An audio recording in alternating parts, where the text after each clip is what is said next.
think that you did anything wrong?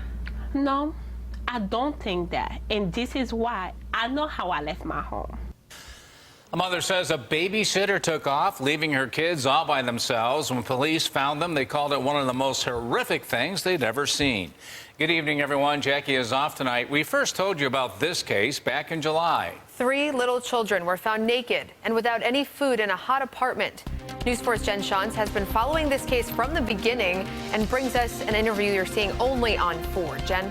Well, NALINA, it was a hard case to hear from police who had no doubt that this was serious neglect. Both parents are facing 3 counts of endangering the welfare of a child. Now, the judge will make the decision if, in fact, they're guilty. But after sitting down with the mother, we wanted to share her interview with you, which she gave exclusively to News 4. Starving and alone. That's how police described 3 kids, the oldest just 3 years old, who were found inside this 15th Street apartment in early July. It was one of the more horrific things that they've come across. It was really particularly disturbing for them. The parents were charged with 3 counts of endangering the welfare of a child. The mother, Maureen Fabre, contacted News 4 after we reported the story. I love my kids so much. And that is like I'm using my last strength that I have left in me for my children. My friend had to turn up the TV because I couldn't take it. The 24-year-old says she left her kids with a babysitter when she went to work. At the time, she was working 2 jobs. She says the sitter took off. Police reported the place was littered with trash, broken glass, and empty takeout boxes.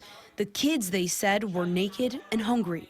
Police described your kids as malnourished. Yeah. Why would police say they were malnourished? My kids are very skinny. You know, they are very, very skinny. I am skinny as well. Fabre claims her kids are healthy and showed us medical records for the youngest 2, dated around the time they were taken out of her custody. According to those records, they're well-fed and cognitively on track. Fabre's caseworker from Buffalo Prenatal, who usually accompanies Fabre to the children's doctor's visits, also confirmed this to News 4. THERESA McCall-Jenkins has known Fabre since she was pregnant with her first child. Part of her job is to make sure the home is a safe place for the kids. Buffalo Prenatal offers guidance and support for low-income and at-risk moms. Over the course of that time, about how many unscheduled home visits did you do? I want to say at least 2 a month.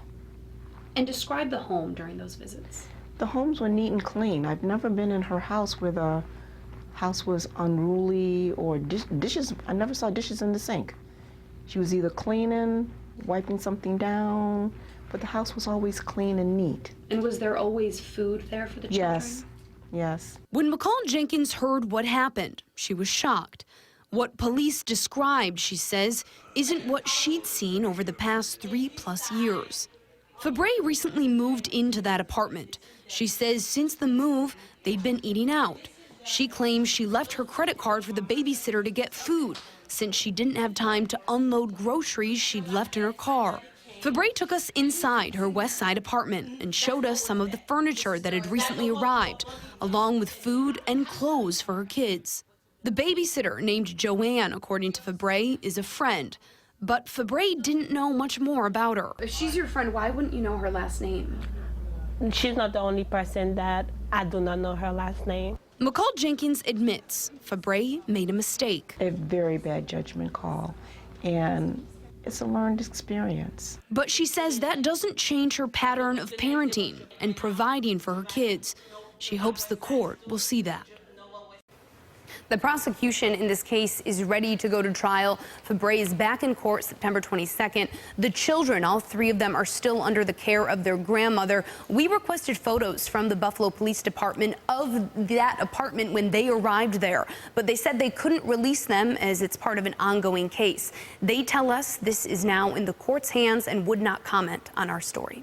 Reporting live in the studio, Jen Shantz, News 4 at 6.